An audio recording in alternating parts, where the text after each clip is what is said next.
This is 5-year-old Eric Morse, and what happened to Eric Morse in 1994 should have shocked the nation, but his story is rarely talked about. So I'm going to be the one to tell you guys his story, and it's just sad. In the heart of Ida B. Wells' housing projects, childhood was not carefree. I mean, they had violence, poverty, gang activity. They were all a part of everyday life. But Eric Morse was just 5 years old, and he had his 8-year-old brother, Derek, and they would basically make lemons out of lemonade. They would find things to do in this housing project. One afternoon, Eric and Derek were playing in their building, and two young boys, one aged 10 and 11, approached them. They offered both the brothers, Eric and Derek, some candy if little Eric would help them go and steal candy out of a nearby store. Eric refused with just saying one small word, no. And in their community, they felt like no was a betrayal, and it automatically made you a target. So with them being 10 and 11, and they were angry and embarrassed that this little boy Eric told them no, they decided to teach the brothers a lesson. And you guys, it's just heart-wrenching. They lowered Eric and Derek into a vacant apartment on the 14th floor of the building. And at first, Derek thought this was a prank, but it quickly turned into a nightmare.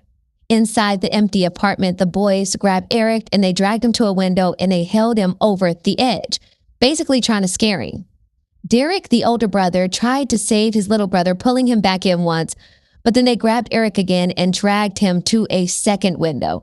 And this time, one of the boys had bit Derek's hand until he let go. And in that split second, they pushed Eric out of this window.